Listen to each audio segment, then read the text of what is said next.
PLT Dirjen GTK.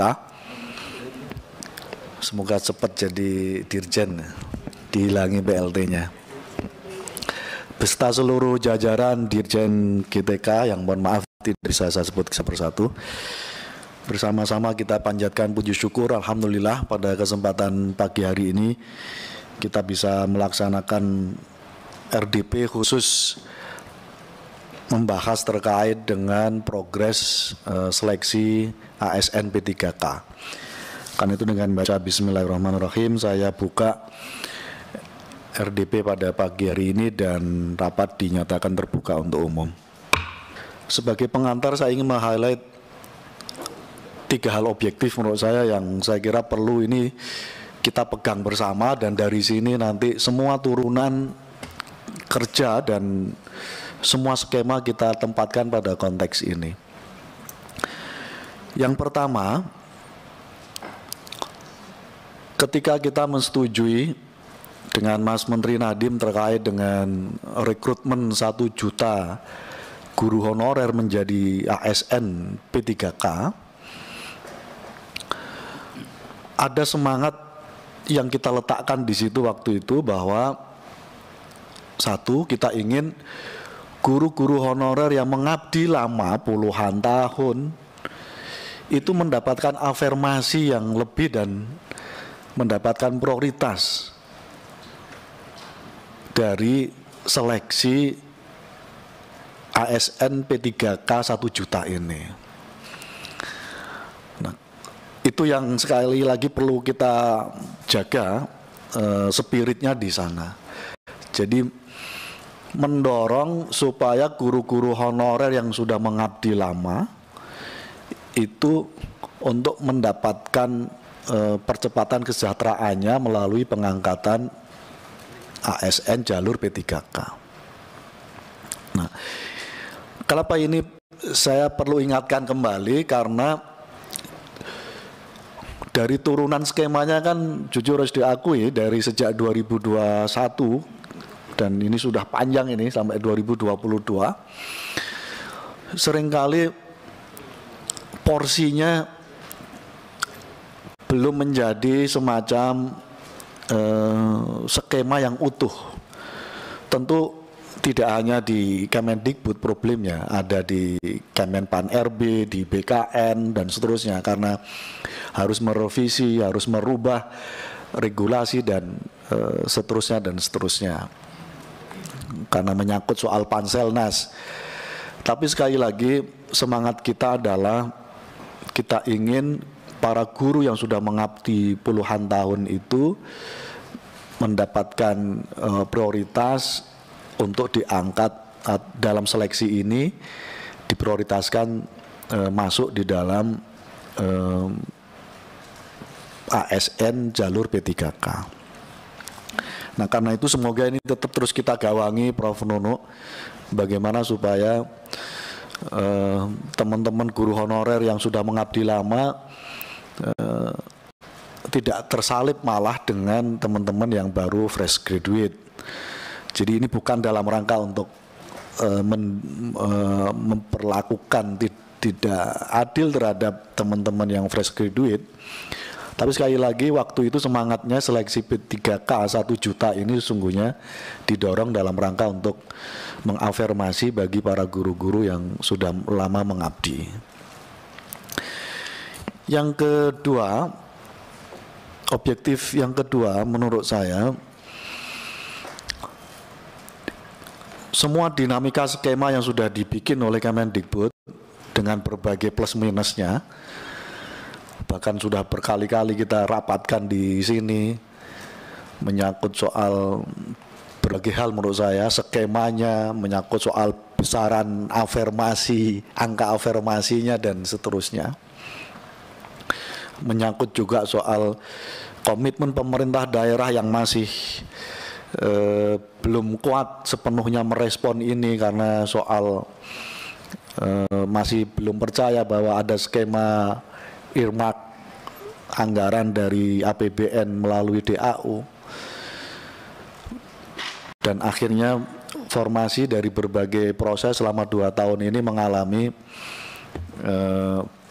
belum maksimalnya ajuan formasi dari teman-teman pemerintah daerah dan seterusnya. Sudah kita bahas semua. Tapi kami perlu sampaikan pada forum yang baik dan mulia ini, tapi saat yang sama Komisi 10 masih dibanjiri keluhan, aspirasi yang terus datang ke sini yang kira-kira dari beberapa catatan memang harus jujur diakui, semua skema yang kita bikin masih tambal sulam. Jadi masih tambal sulam karena kita tahu persis suasana komunikasi teman-teman Kemendikbud dengan Kemenpan RB, BKN dan seterusnya. Nah karena itu ini perlu dicarikan solusi yang sifatnya tidak lagi tambal sulam tapi firm, memastikan terkait dengan skema ini bisa jalan. Nah karena itu pada objektif saya yang kedua, Bu Prof. Nunu Suryani, Pak Tanto bisa seluruh jajaran, Pak Iwan Sarir yang hadir secara virtual,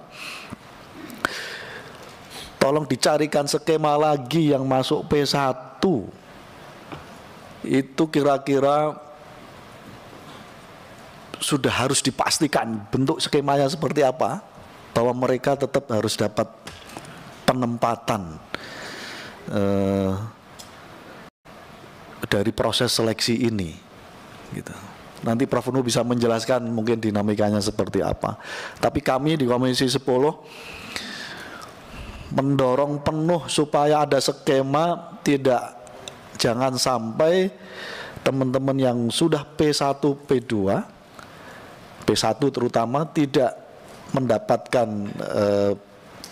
formasi dan tidak mendapatkan pengangkatan atau kira-kira tidak mendapatkan SK pengangkatannya. Ini perlu difikirkan skemanya dan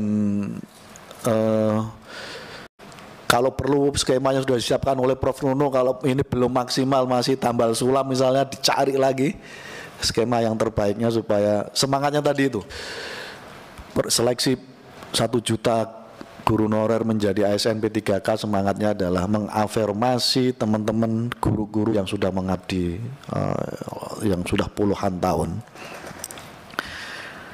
Ini objektif saya yang kedua, Bapak Ibu sekalian yang saya hormati. Objektif saya yang ketiga, kita tidak ada henti-hentinya. Saya tidak tahu forum apa lagi yang harus kita bikin menyangkut soal supaya ada sinergi yang semakin progres terkait dengan pemerintah daerah. Dari diskusi kita di internal Prof. Nunu gitu sampai pada posisi yang sudah yang ngaju informasi juga pemerintah pusat saja nggak apa-apa deh kita.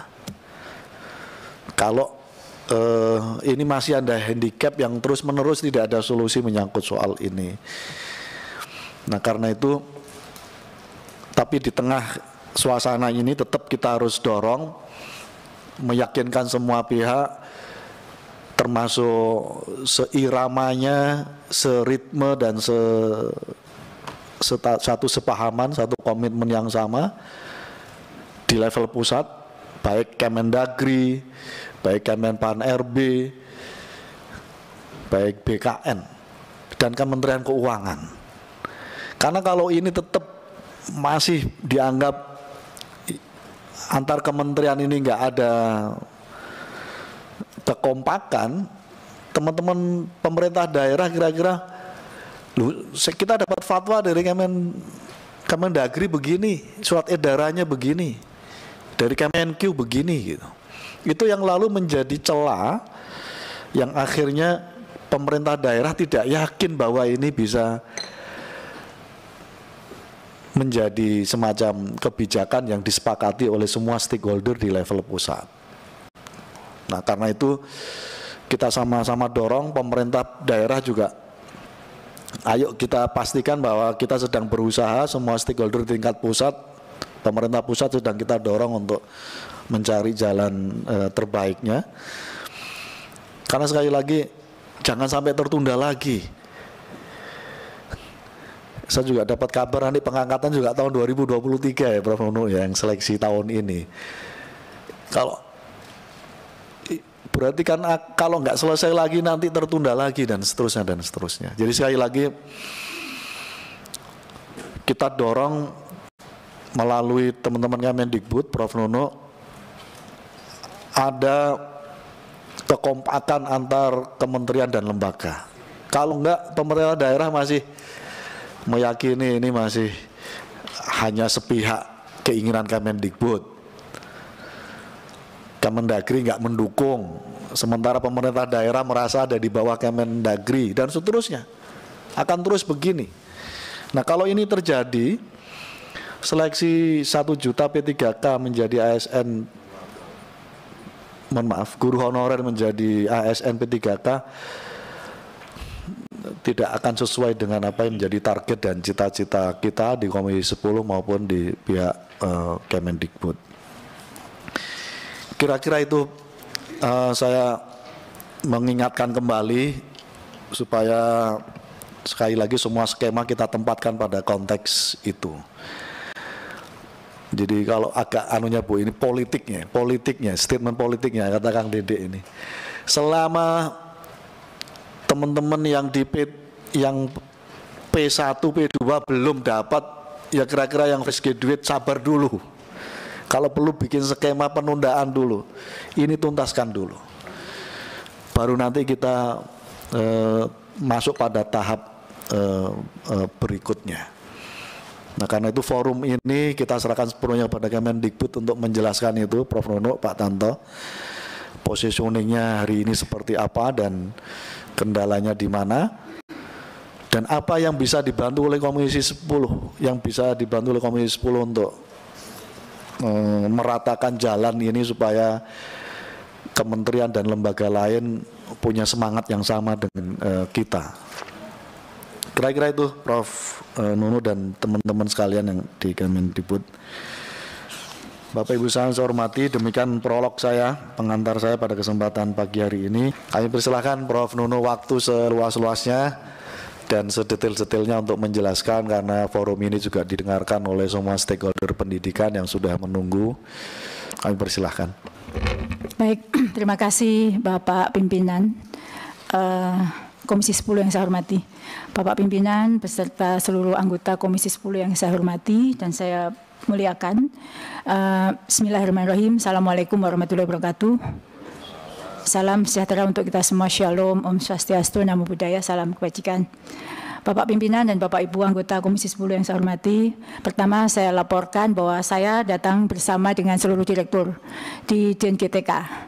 Pertama, saya tentu mohon maaf bahwa setelah pembukaan seleksi ini, Bapak Ibu semua mendapatkan bombardir WA. Kami pun juga sama. Ini menunjukkan bahwa masyarakat sangat percaya kepada Bapak Ibu semua dan berharap memperjuangkan nasib para guru. Begitupun juga dengan kami, 24 jam sama-sama kami juga mendapatkan WA dan sebagian besar memang memaki. Tapi ini adalah bagian tugas yang kami jalani dengan ikhlas.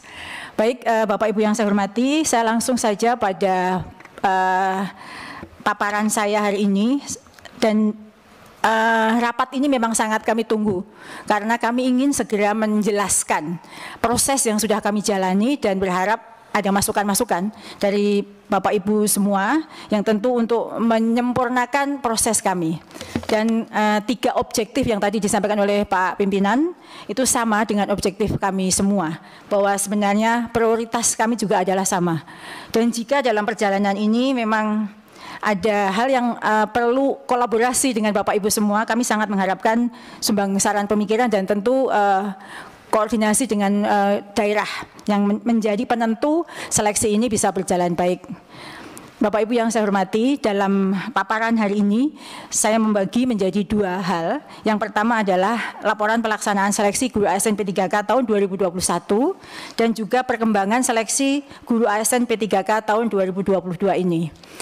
Saya merasa perlu menyampaikan laporan 2021 karena masih ada sedikit permasalahan yang belum selesai, sehingga mohon bantuan Bapak Ibu untuk bisa menyelesaikan di daerah dapilnya masing-masing.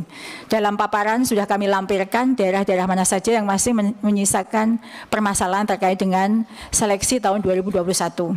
Sebagaimana ada di dalam paparan bahwa tahun 2021 kami ada berhasil menyeleksi 293.000 lebih guru dan menyisakan 193.000 lebih guru lulus passing grade namun tidak mendapatkan formasi.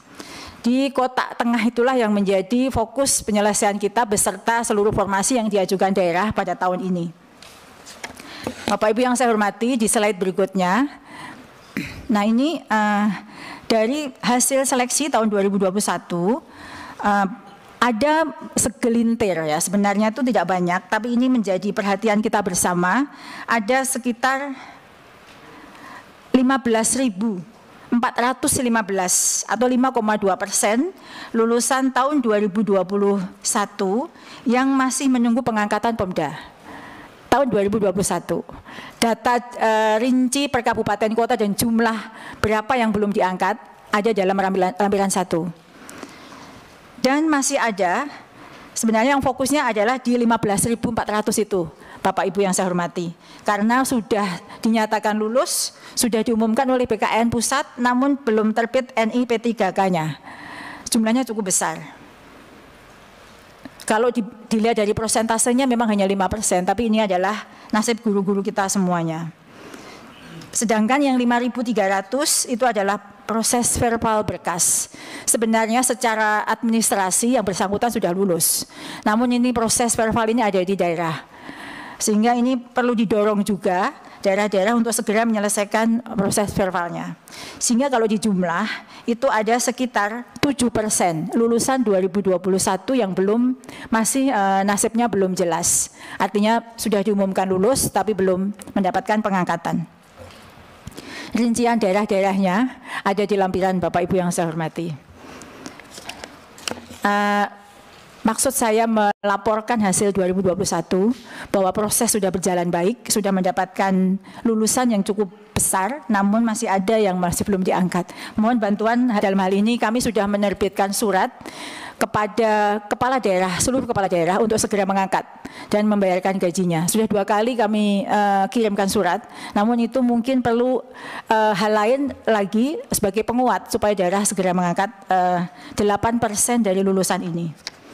Bapak Ibu yang saya hormati, selanjutnya. Pak Ketua, pimpinan, biar jelas, mohon izin Bu. Silakan, Bang.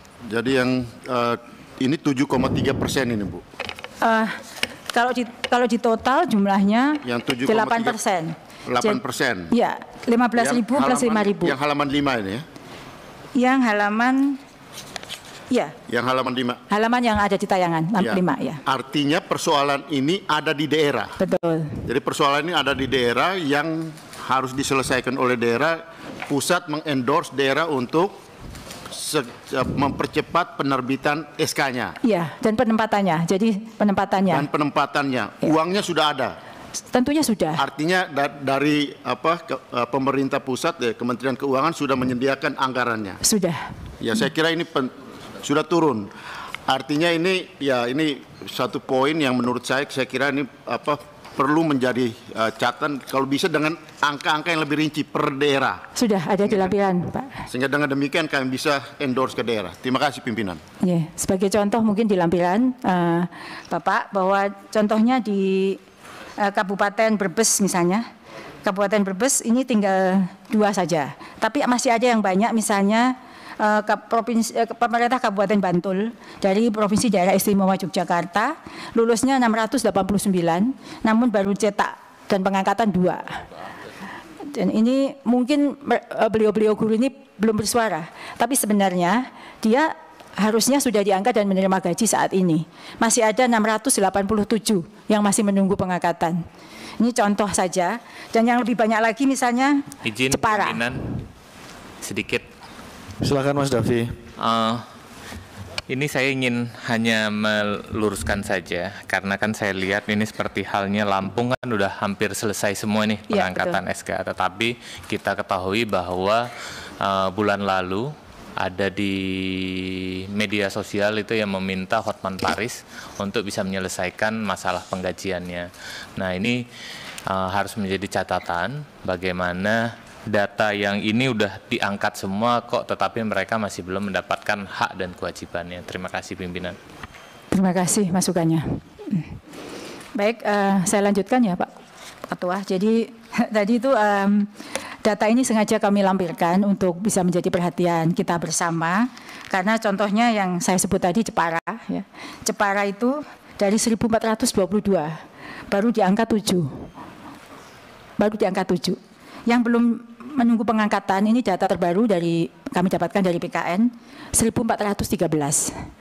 Jadi sebenarnya ini masalah ini sungguh sangat membuat kami prihatin. Maka ini kami angkat meskipun tema rapat hari ini adalah seleksi 2022, kami perlu melaporkan hal ini supaya menjadi perhatian kita bersama dan mungkin solusi penyelesaian masalah untuk kita bersama. Izin Pak Ketua, bukan memperdalam tapi ini sekedar bertanya aja. Cetak SK ini artinya sudah ada penempatan, Bu? Ya, jadi kalau cetak SK ini sudah ada penempatan. Dan sudah digaji gitu ya? Seharusnya sudah digaji. Oh ya, itu aja sebenarnya. Ya. Jadi yang masih 8% ini adalah yang di kolom menunggu pengangkatan. Ya. Pertanyaan teknis TMS itu apa, Bu? Tidak memenuhi syarat memang. Tidak memenuhi syarat. Ya. Oke, terima kasih. Terus proses verbal itu seharusnya memang dia sudah memenuhi syarat sih. Memang sepertinya ada penundaan dari daerah untuk melakukan. Kalau cetak SK itu berarti sudah dilantik juga, Bu ya? Iya, sudah. Cetak SK dilantik dan digaji, harusnya gitu ya? Iya. Ya, seharusnya sudah. Oh, mestinya. Mestinya. Tapi biasanya merapel di 3 bulan. Bapak Ibu yang saya hormati, jika cetak SK itu sudah ada TMT-nya, terhitung masa tugasnya, meskipun belum digaji saat ini, Pemda akan menggajikan di 3 bulan berikutnya. Karena proses validasi dan sinkronisasi dengan aplikasi di Kemendagri butuh waktu. Jadi kalau sudah cetak SK memang berarti sudah mendapatkan gaji per tanggal terhitung masa tugasnya. Baik, Bapak Ibu yang saya hormati, izin melanjutkan. Kami mau melaporkan terkait dengan perkembangan seleksi guru ASN P3K tahun 2022 yang memang sampai saat ini saya yakin Bapak Ibu semua mendapatkan tangisan emoji air mata dari seluruh guru.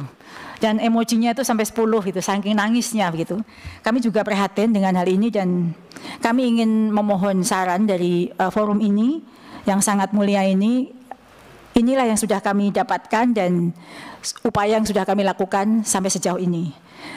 Bapak Ibu yang saya hormati, untuk pemerintah daerah tahun 2022 ini memang baru mengajukan formasinya 40,9% dari total kebutuhan tahun 2022.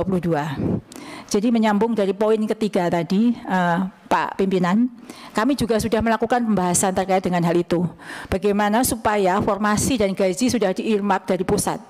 Formasi ditentukan dan gajinya diirmak juga. Ini sudah kami sampaikan usulannya dan Pak Menteri kami sedang melakukan upaya untuk membahas hal ini dan mencari payung hukumnya bahwa memang guru ASN P3K ini adalah milik Pemda, tapi bagaimana dalam hal penetapan formasinya agar kami bisa melakukan bersama dengan Basarnas.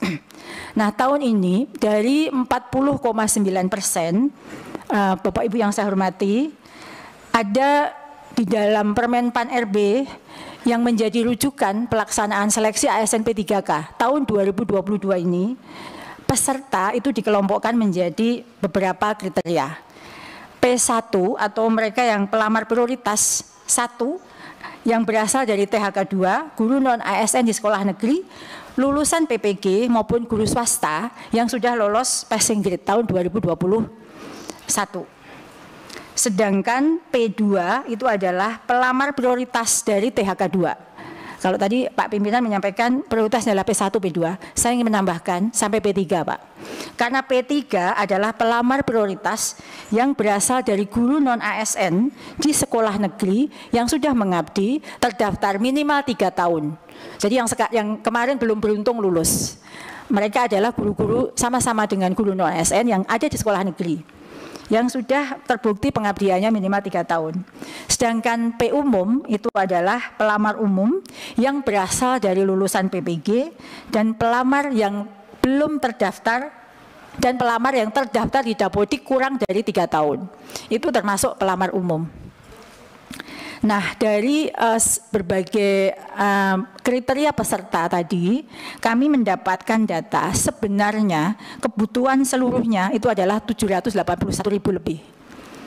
Dari 781.000 ini, berdasarkan pemetaan data tim data kami, dari 193.000 itu, yang sesuai dengan kebutuhan adalah 161.000.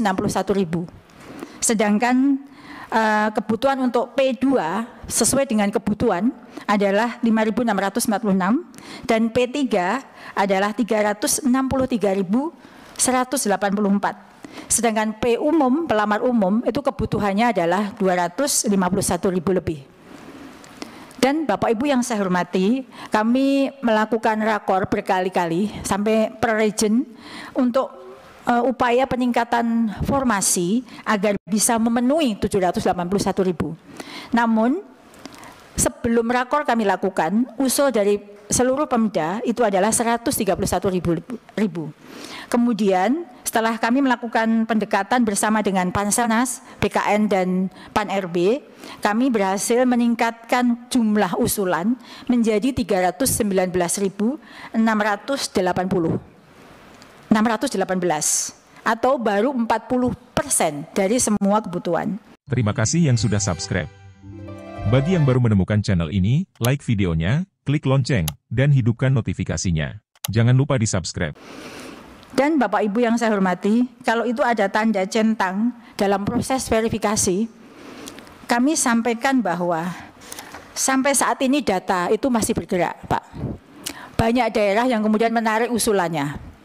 Sebagai contoh, Kabupaten Brebes.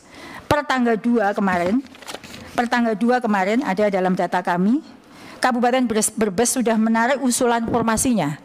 Padahal mereka sudah mendapatkan notifikasi beberapa yang sudah diterima, mendapatkan formasi. Nah, jika memang upaya yang sudah kami lakukan beberapa kali, namun terjadi permasalahan internal, maka Kabupaten Brebes menarik seluruh formasinya, itu ada 538 formasi pelamar yang akan kehilangan kesempatan menjadi ASN P3K. Padahal itu sebenarnya sampai kemarin kami menutup rakor, jumlahnya sudah mengajukan. Seperti itu. Tapi di menit-menit terakhir, detik-detik terakhir, 2 November kemarin, Kabupaten Brebes sudah menarik semua usulannya. Dan juga disusul Kabupaten Jayawijaya. Baru 2 itu yang menarik semua usulannya. Maaf Bu, mungkin ada alasannya Bu? Sampai sejauh ini alasan perbedaan pendapat dengan instansi Panselnas, tapi kami tidak tahu secara detail. Baru 2 hari yang lalu kami menerima dan kami belum mengkonfirmasi kepada bupatinya. Setelah ini kami akan melakukan konfirmasi dalam hal ini. Baik, Bapak Ibu yang saya hormati, kami akan melanjutkan paparan ini bahwa pada slide berikutnya, dari seluruh data yang sudah kami terima dari sistem yang ada, maka kami laporkan bahwa pelaksanaan seleksi ASN P3K tahun 2022 ini berbeda dengan seleksi sebelumnya. Jadi kalau tadi apa yang objektif dari Pak Pimpinan itu bisa diakomodir sebenarnya. Karena pada seleksi tahun ini ada 3 jenis mekanisme. Yang pertama seleksi penempatan guru lulus passing grade. Dan ini menjadi prioritas kami juga, Pak Pimpinan dan Bapak Ibu semua yang saya hormati, bahwa di sini memang ada jumlahnya 193.000 lebih. Itu adalah prioritas pertama. Yang termasuk dalam P1 seperti yang tadi sudah saya sampaikan adalah mereka yang sudah lolos PG baik THK 2, honorer sekolah negeri maupun swasta lulusan PPG yang sudah lolos PG. Jika masih tersedia formasi, ini aturan dalam Permenpan. Jadi kalau tadi Pak Pimpinan menyampaikan demikian, adalah benar. Jika masih tersedia formasi, maka akan dilakukan seleksi penilaian kesesuaian. Jadi sebenarnya seleksi kategori yang kedua ini tidak dilakukan seleksi tes, Pak Pimpinan, tetapi seleksi pengamatan berdasarkan kinerja kinerja para guru tersebut. Siapa yang bisa mengikuti ini adalah semua guru honorer di sekolah negeri yang terdaftar di Dapodik minimal 3 tahun dan guru THK 2. Jadi mereka pun juga perlu diperjuangkan karena mereka belum beruntung saja lulus dalam seleksi tahun 2021. Sedangkan jika masih tersedia formasi, baru melakukan seleksi tes dengan pola tes yang sama dengan tahun 2021. Jadi kami sampaikan semua jenis mekanisme ini tertuang dalam Permen Pan RB nomor 20 tahun 2022. Dan kami berusaha untuk menaati Permen Pan ini karena memang ada prioritas. Sebelum prioritas 1 selesai akan 2 dan seterusnya. Bapak Ibu yang saya hormati, kami laporkan sekarang kondisi data yang ada di guru lulus passing grade di slide berikutnya. Nah, di slide ini Bapak Ibu yang saya hormati, ini yang nanti mohon perhatian Bapak Ibu semua dan tentu masukannya. Ada 193.954 yang ada di database kami guru lulus passing grade atau pelamar prioritas 1. Namun dari data tersebut Bapak Ibu yang saya hormati, terdapat kebutuhan sejumlah 169.078. Terdapat kebutuhan. Jadi memang berdasarkan perhitungan kami, mereka dibutuhkan. Itu 169.078. Dari 169.078 ini, 127.000-nya, 127.186 yang sekarang sudah mendapatkan notifikasi mendapat penempatan. Semoga juga mengucapkan terima kasih kepada Bapak Ibu semuanya. Karena ini pada perjuangan Bapak Ibu juga. 127.000 ini yang sudah aman saat ini. Alhamdulillah. Namun Bapak Ibu, ada 41.892.000 yang tidak tersedia formasi. Artinya sebenarnya mereka dibutuhkan. Ada kekosongan guru. Namun Pemda tidak membuka formasi sesuai dengan kebutuhan. Ini yang sekarang dalam notifikasinya Anda tidak bisa melanjutkan. Yang mungkin dikirim ke Bapak Ibu semuanya, screenshotnya. Tapi sebenarnya ini adalah potensi untuk mendapatkan penempatan. Jika tahun ini Pemda membuka sesuai dengan kebutuhan. Sebenarnya angka 169.000 ini aman. Nah, berdasarkan perhitungan kebutuhan dan keadaan guru kami, dari 193.000 ini, Bu, mohon izin Pak Ketua, saya kira ini penting juga. Artinya dari 169.078 ini yang bermasalah atau yang ada dalam proses pending ini pending sebenarnya Bu ya? Iya, pending. Ini 41.000 dan masalahnya itu ada di daerah. Iya. Artinya daerah tidak mengusulkan formasi untuk mereka ini. Betul. Nah, apa solusinya Bu? Artinya kita nanti ya, mungkin kami ini harus biar jelas, biar teman-teman di daerah kan mereka seluruh Indonesia lihat ini. Iya. Jadi daerah mengendorse daerah untuk membuat formasi untuk mereka karena dari pusat ada sebenarnya. Betul. Formasi ini. Oke, baik. Terima kasih Pak. Jadi sebenarnya di bawah itu kami sudah memberikan alternatif solusi. Jadi alternatif solusinya memang koordinasi dengan Pemda untuk dapat diangkat pada seleksi berikutnya. Kalau tahun ini memang, jika tahun ini kan tidak ada pembukaan formasi lagi Bapak Pimpinan dan Bapak Ibu semuanya. Tapi jika kita mengendorse tadi seperti Bapak sampaikan, berkoordinasi, 41.000 ini sudah tinggal mengangkat saja. Karena kita butuh. Dan sekarang kosong keberadaan guru-guru ini di sekolah-sekolah. Lalu saya lanjutkan Bapak Ibu yang saya hormati, dari 193.000 ini, ada 24.876 yang memang oversupply atau tidak ada kebutuhan. Ini nanti kami laporkan di slide berikutnya contohnya.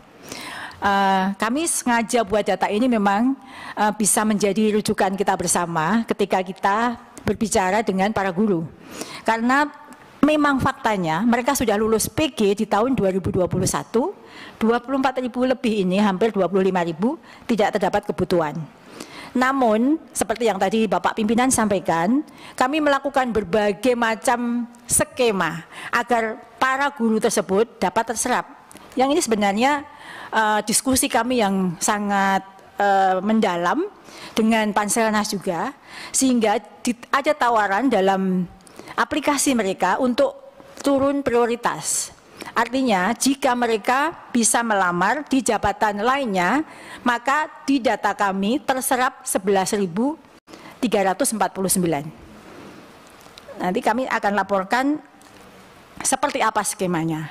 Dan jika memang ini terjadi dengan baik, yang menjadi PR kita bersama hanya 13.000 sebenarnya. Tapi sekarang yang mengirim WA dan menangis itu adalah 41.000 plus 24.000. 41.000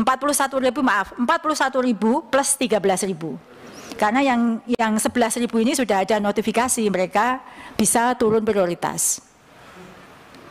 Jadi sebenarnya itu. Tapi sebenarnya ini jika memang daerah punya concern yang sama terkait dengan guru ini, maka sebenarnya PR kita tahun depan 13.000 untuk guru lulus PG. Nah, Bapak Ibu, saya akan melanjutkan contohnya di halaman berikutnya. Ini contoh saja Bapak Ibu, mungkin salah satunya adalah dapil Bapak Ibu. Jadi ini contoh pemerintah daerah tidak membuka formasi sesuai dengan kebutuhan. Contoh, di sini ada Provinsi Jawa Barat. Pelamar prioritas jumlahnya adalah 10.397. Tersedia formasi, mereka sudah dapat notifikasi 3.800. Tidak tersedia formasi, dapat notifikasi Anda tidak melanjutkan 3.813. Nah, berarti yang di Jawa Barat itu sendiri, yang sebenarnya bisa terserap 7.600, tapi formasinya hanya 3.800. Sedangkan pelamar P1 di Jawa Barat, yang memang tidak bisa diapa-apapun lakukan, tidak akan terserap karena memang tidak ada kebutuhan, jumlahnya 2.784.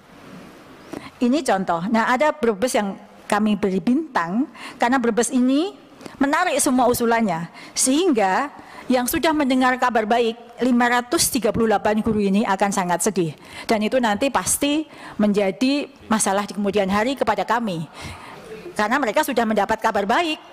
Pak Fikri, betul, saya sudah sampaikan ke Pak Fikri juga hal ini. Sebenarnya di Brebes itu, Bapak Ibu yang saya hormati, hanya tinggal 35 saja plus 14. Namun sekarang 587 guru akan sangat menderita dan menangis karena sudah mendapatkan kabar baik dan sudah syukur itu karena mendapatkan formasi. Ini contoh Bapak Ibu kondisi yang kami alami, kesulitan yang kami alami bahwa guru-guru lulus PG ini benar-benar sebenarnya prioritasnya ingin ditempatkan. Tapi jika seperti ini keadaannya, apakah bisa apa yang bisa kami kerjakan selain harus mengendorse Pemda untuk bisa membuka formasi ini.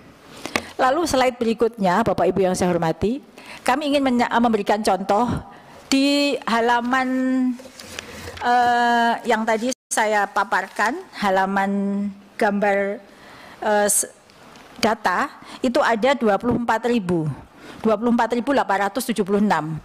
Nah, di data bukan yang ada gambar data 24.676. Nah, contoh bahwa mereka tidak ada formasi, slide-nya dilanjutkan di halaman 11 saja. Nah, tadi halaman. Nah, itu ada contoh oversupply itu Bapak Ibu adalah di slide yang terpapar di layar. Sebagai contoh, ini Nusa Tenggara Barat, Kota Bima. Sekolahnya SD Negeri 4 Kodo, Kota Bima. Kebutuhannya guru kelas. Kebutuhannya 6, sudah ada ASN 4, non ASN-nya ada 21 Bapak Ibu. Di satu SD yang hanya punya 6 kelas. Ini data kami. Ada 21 non ASN yang ada di sana.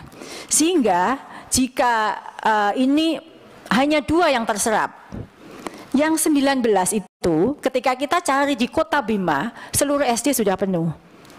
Mungkin hanya bisa terserap, kan boleh kita pindah keluar SD-nya, tapi masih dalam daerah kewenangan. Hanya terserap mungkin hanya 2. Yang 17 ini yang tidak mungkin bisa diangkat tahun ini, karena memang di Kota Bima tidak ada kebutuhan untuk guru SD. Ini yang mungkin harus dipahami juga bahwa tidak mungkin bisa terserap semua di tahun ini jika keadaannya seperti ini, Pak Pimpinan. Ini contoh Kota Bima. Contoh lagi misalnya yang cukup banyak, Maluku Utara. Maluku Utara itu di TK itu ada kelebihan guru 8 di TK. Di SMP misalnya, di SMP di Aceh Barat Daya, SMP Negeri 1 Jumpa, itu ada kelebihan guru. Jika memang yang kebutuhannya kita penuhi ada 7. Ini sebagai contoh yang disebut dengan tidak ada formasi di tahun ini, yang angkanya di sini cukup besar, yaitu di angka 24.876. Ini kami sampaikan ilustrasinya, data yang sebenarnya yang bisa menjadi rujukan kita bersama. Slide berikutnya, Bapak Ibu, tadi di slide sebelumnya saya menyampaikan bahwa mereka bisa turun prioritas. Itu adalah pilihan. Jadi kalau di sini digambarkan slide berikutnya, silahkan. Berikutnya. Nah, ini adalah pelamar P1 yang belum mendapat penempatan, yang jumlahnya di antara 24.000 tadi, dapat mengikuti seleksi sebagai P2, P3 dengan menggunakan jabatan fungsional lainnya. Ketika mereka masuk ke akun SSC-ASN-nya, dan dia saat itu adalah sebenarnya guru SD, tetapi tahun 2021 tidak ada formasi guru SD, lalu dia menggunakan linearitasnya IPA, dia melamar guru SMP IPA. Tahun 2022, passing grade atau nilai yang melekat padanya adalah nilai pada saat dia melamar di tahun 2021. Sehingga di guru SMP tahun ini dia tidak mendapatkan penempatan. Jika dia setuju, kan ada penawaran, jika dia setuju tidak mendapatkan penempatan dan menunggu sampai dibuka formasi, ketika guru itu pensiun di tahun berikutnya, ya sudah, dia berarti posisinya tetap guru non-ASN di sekolah itu. Tapi jika dia memilih, kan ada pilihan, memilih untuk melamar di prioritas lain dengan JF lainnya, dia turun prioritas di P2 atau P3, maka dia bisa melamar, mengikuti seleksi observasi, melamar sebagai guru SD. Karena IPA itu juga bisa menjadi guru SMP, IPA, atau guru kelas SD. Ini yang pilihan yang kami tawarkan, yang tadi Pak Pimpinan sampaikan kira-kira skema apa yang bisa menyerap mereka. Dan ini cukup alot diskusinya, karena memang tidak tertuang dalam Permenpan, tapi ini dimungkinkan. Setelah ini kami sudah melakukan skema dan ini disetujui, maka 11.000 kira-kira dari 20, dari jumlah yang tidak ada penempatan tadi bisa terserap. Nah, Bapak Ibu yang saya hormati, itu upaya kami dan data yang sesungguhnya terjadi. Kami ingin sampaikan di slide berikutnya. Di slide berikutnya ini Bapak Ibu, saya hanya memberikan contoh notifikasi saat tanggal 31 siang dibuka. Notifikasi yang didapatkan oleh guru guru P1 itu ada bermacam-macam, ada tiga bentuk. Yang pertama, dia akan dikatakan Anda mendapatkan penempatan, lokasi akan diumumkan berikutnya. Itu yang 127.000. Sedangkan jika pelamar prioritas 1 yang tidak tersedia kebutuhan, yang tadi di gambar 41.000 itu, notifikasinya adalah Anda tidak dapat melanjutkan. Sebenarnya dia juga bisa mendapatkan tempat jika daerah membuka. Tapi notifikasi yang dia terima, dia tidak dapat melanjutkan ke seleksi berikutnya. Dan yang pelamar 1, P1, yang mendapatkan kesempatan untuk turun status, notifikasinya adalah seperti ini. Jadi ini adalah yang mungkin sekali dikirimkan oleh Bapak Ibu guru kepada Bapak Ibu pimpinan semua dan anggota. Ini saya bagaimana, kok tulisannya seperti ini. Inilah yang penjelasannya, bahwa sebenarnya 127.000 itu sudah aman, kemudian 11.000 akan aman, dan 41.000 yang masih harus nunggu tahun depan. Nah, Bapak Ibu yang saya hormati, di slide berikutnya, ini juga sedikit mempengaruhi juga hasilnya, karena mekanisme Kan ada mungkin pertanyaan kepada Bapak Ibu semua, saya juga lulus PG dari swasta, kenapa yang itu diterima saya belum? Nilainya lebih tinggi saya, begitu ya? Mungkin karena di dalam Permen Pan RB diatur bahwa prioritas penempatan untuk yang lolos PG diatur berdasarkan urutan THK 2 dulu. Jika masih ada honorer negeri, jika masih tersisa lulusan PPG, baru swasta. Ini adalah urutannya, sehingga mungkin swasta belum mendapatkan tempat, tapi sebenarnya lulusan swasta lolos PG tahun 2021 semua diakomodir. Tidak ada perbedaan untuk ini karena mereka sudah berhak dan dinyatakan lulus. Namun karena urutan ini dimungkinkan swasta yang tertinggal. Kemudian setelah urutannya adalah seperti yang tadi saya sebut, jika ada yang sama di THK 2 gitu, nilainya sama, maka dilakukan lagi pengurutan. Nah, urutannya dilakukan berdasarkan nilai perolehan dari teknis dulu yang tertinggi, manajerial sosiokultural dulu, baru wawancara, dan terakhir adalah usia. Ini adalah prioritisasi untuk penempatan jika formasi yang tersedia tidak sama jumlahnya dengan beliau-beliau yang lulus P1. Lalu Bapak Ibu yang saya hormati, ini mungkin yang perlu juga masukkan dalam forum yang mulia ini, bahwa sesuai dengan kesepakatan awal bahwa guru negeri ditempatkan di sekolahnya dan tidak ada pergeseran bagi guru yang sudah tersedia di situ. Misalnya di satu SD saya belum lulus, tapi guru kelas di situ belum lulus, jadi masuk P2 atau P3. Ada P1 tidak bisa menggeser ini. Karena ada kesepakatan bahwa tidak lagi menggeser guru sehingga mereka kehilangan pekerjaan. Jadi ketentuan bahwa tidak bisa menggeser guru yang sudah tersedia di satuan pendidikan, meskipun guru tersebut masih akan mengikuti proses seleksi, tidak bisa ditempati oleh guru lulus PG dan membuat mereka tertendang keluar satuan pendidikan dan menjadi tidak mendapatkan pekerjaan. Sehingga dari 193.000 guru lulus PG ini, 55.000-nya yang belum diangkat. Jadi total jumlah 41 dan yang ujung tadi 55.000 yang nangis. Ya, 55.000. Sekarang 55.000 itu mungkin Bapak mendapatkan WA lebih dari 100 untuk menanyakan nasib mereka. Semoga setelah ini Bapak Ibu guru juga memahami kondisi data yang sebenarnya terjadi. Slide berikutnya Bapak Ibu, dengan segala kondisi tadi, tidak boleh ada guru yang tergeser sehingga menjadi non-job dan segala prioritas tadi, jika masih ada formasi, kita akan masuk ke mekanisme seleksi kesesuaian atau verifikasi bagi pelamar THK 2 dan guru negeri minimal 3 tahun bekerja dan terdaftar di Dapodik. Bapak pimpinan yang saya hormati dan Bapak Ibu anggota, bahwa mekanisme ini sebenarnya tidak lagi mengikuti tes. Jadi jika kepala sekolah yang melakukan penilaian itu memandang guru tersebut cakap, mereka bisa memberi nilai yang cukup pada guru tersebut. Karena penilaiannya adalah penilaian pengamatan yang dilihat dari slide berikutnya, itu dari kinerja dan kompetensinya dengan bobot sebagaimana yang ada di layar. Yang melakukan penilaian kesesuaian adalah kepala sekolah, guru senior, dan pengawas sekolah yang ditugaskan. Sedangkan jika sudah mereka mendapatkan nilai, terakhir akan mendapatkan nilai kinerja di sekolah induknya yang dinilai oleh kepala sekolah, guru senior, pengawas sekolah, dinas pendidikan, dan BKPSDM.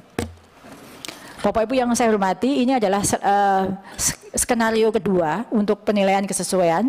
Baru jika masih tersedia formasi, slide berikutnya baru menggunakan seleksi tes yang sama dengan seleksi tahun 2021. Siapa saja yang bisa mengikuti seleksi ini? Hanyalah guru honor di sekolah swasta, guru-guru di Dapodik yang belum ada masa kerja sampai 3 tahun, dan fresh graduate hanya lulusan PPG. Jadi tidak ada fresh graduate yang masuk ke sini, Pak Pimpinan. Jadi tetap memberi kesempatan pada guru non-ASN yang ada di sekolah negeri, tapi mereka memang baru 2 tahun masa kerjanya. Seluruh guru swasta yang tidak dilihat masa kerjanya, dan lulusan PPG saja. Karena lulusan PPG adalah calon-calon guru yang sesuai dengan Undang-Undang Guru dan Dosen. Sedangkan mekanisme ujian semuanya sama dengan tahun 2021, afirmasi tidak diberikan dalam ujian ini karena pelamar umum. Mereka adalah pelamar umum semua atau fresh graduate. Dan slide berikutnya, kami laporkan bahwa lini masa seleksi guru ASN P3K tahun 2022 ini adalah sebagaimana di layar, bahwa saat ini adalah sedang persiapan, pengumuman pengangkatan bagi guru lulus PG. Bersamaan nanti, jika ini selesai semua, kami akan lakukan pelaksanaan penilaian kesesuaian dan tes di awal tahun 2023. Di slide berikutnya, kami sampaikan penetapan jadwal seleksi guru ASN P3K yang sudah dikeluarkan oleh Kemenpan RB, bahwa di sini kira-kira masih ada waktu untuk sanggah bagi mereka yang keberatan dengan apa yang mereka dapatkan informasi dari SSC ASN-nya. Dan jika semua rencana ini diridhoi dan kerjasama yang baik dari semua Panselnas, maka insya Allah tes tetap akan kami lakukan di tahun 2023 jika masih ada formasi. Kami berusaha formasi itu akan terserap semuanya. Bapak Ibu yang saya hormati, ini kira-kira kami potret pelaksanaan seleksi ASN P3K tahun ini, dan saya sangat senang segera bisa menyampaikan ini kepada Bapak Ibu. Ada satu yang tadi, yang angka yang paling ujung tadi, sebenarnya masih dimungkinkan untuk terserap semua. Tadi kan Pak Pimpinan menyampaikan apa skenarionya, apa saja agar P1 terserap. Itu sebenarnya kami pernah punya gagasan bahwa mereka diberi pilihan untuk ditugaskan di luar daerah kewenangannya. Jadi misalnya guru-guru dari Jawa Tengah itu banyak sekali yang belum terserap. P1 itu jika mereka mau mempunyai jiwa pejuang, dia bisa melamar di daerah misalnya Maluku. Sebenarnya ini pernah kami pikirkan dan juga dipikirkan oleh Pak Deputi Pan RB. Namun pada saat kami koordinasi dengan daerah tidak bersedia menerima guru atau DAU-nya diberikan kepada bukan guru dari sekolahnya. Jadi sehingga skema untuk memberikan kesempatan untuk melamar di luar daerah kewenangannya sehingga tidak terjadi lagi. Bapak Ibu yang saya hormati, di lampiran juga kami laporkan tahun 2022 data per kabupaten, per instansi yang terdapat kebutuhan namun tidak terbuka formasi di mana saja. Misalnya Gerobokan ada 147 sebenarnya yang tidak, misalnya Indramayu ada 1.600, Jawa Barat yang cukup besar ada 3.813. Secara detail kami sudah lampirkan dalam lampiran ini. Demikian Bapak Pimpinan dan Bapak Ibu yang saya hormati, paparan dari kami, mohon saran dan masukan. Terima kasih. Assalamualaikum warahmatullahi wabarakatuh.